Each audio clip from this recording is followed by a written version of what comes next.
Unamuno nació en Bilbao en 1864 y fue un escritor destacado de la generación del 98.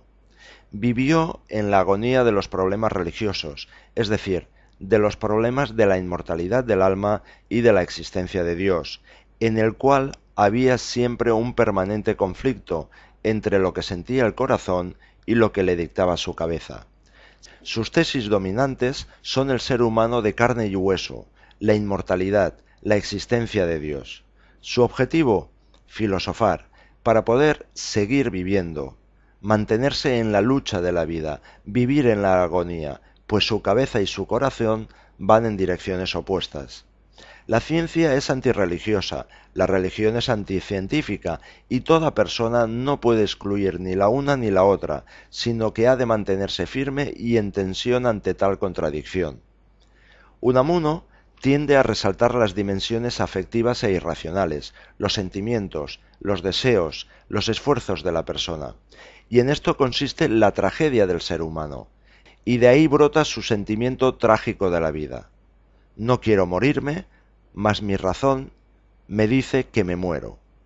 El corazón, los sentimientos, la voluntad me empujan hacia mi realización y despiertan mis esperanzas de inmortalidad, pero mi cabeza, mi razón, mis conocimientos científicos tienden a mostrarme que mi esperanza es absurda, y en estas dos dimensiones se encuentra encerrado el misterio de mi ser concreto, de mi vida y al mismo tiempo la razón de mi angustia. Unamuno defiende la teoría pragmática del conocimiento. Las facultades cognoscitivas de los seres humanos poseen un carácter selectivo de acuerdo con las necesidades de cada especie debe satisfacer, y no existe una realidad única y común. En los seres humanos tiene lugar a nivel individual. Para Unamuno, la razón, como cualquier otra facultad humana, se encuentra al servicio de la vida, y de esta forma cada ser humano se esfuerza por conocer aquello que necesita, aquello que le preocupa, y en consecuencia resulta que los deseos, los sentimientos y la voluntad van por delante del conocimiento. Por lo tanto, fijaros que Unamuno afirma el relativismo de la verdad.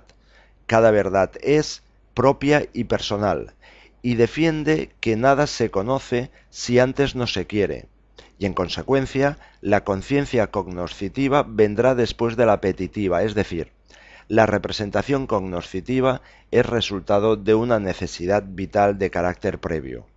Su epistemología se fundamenta en el hambre de inmortalidad, en el deseo de sobrevivencia de cada ser humano, y este principio constituye al mismo tiempo el punto de arranque y el problema principal de la filosofía. Para Unamuno, los caminos propuestos por el positivismo, el mecanicismo, etc., son erróneos e incapaces de dar una sola respuesta a nuestra hambre de inmortalidad, es decir, a las preguntas que de verdad interesan. En este sentido, todas las pruebas para demostrar la existencia de Dios y la inmortalidad del alma son falsas y resultan inútiles, según Unamuno. El sentido de la realidad de la vida, el de la inmortalidad del alma, se aprende mejor por medio del simbolismo, la metáfora, la poesía, la intuición sentimental o afectiva. Pero lo malo de todo ello es que por estas vías caminamos en completa soledad, y cada cual ha de revivir sus creencias, cada cual aspira a encontrar y justificar los motivos de su propia verdad. La esperanza, dice, nos lleva a la fe, y la fe se ve obligada a luchar contra la duda que constantemente introduce la razón sin que sea posible el descanso. Según Unamuno, fue Kant quien zajó el problema para siempre. La razón nada nos enseña sobre la existencia de Dios. Para Unamuno, es el ahogo y la desesperación lo que despierta el anhelo de Dios, y de acuerdo con todo ello, el hombre no necesita a Dios para que nos explique el mundo, ni como apoyo de nuestras normas morales, sino básicamente como garantía de nuestra inmortalidad.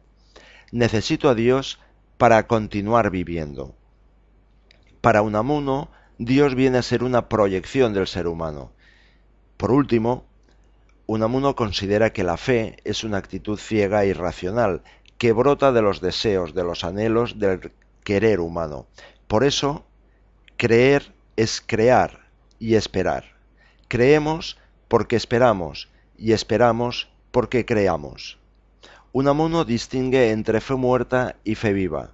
Dice que la fe muerta es la fe del carbonero, de los que se conforman con creer y rechazar toda exigencia de luz. En cambio, la fe viva constituye un esfuerzo constante de creación, un tormento incesante por permanecer en la evidencia.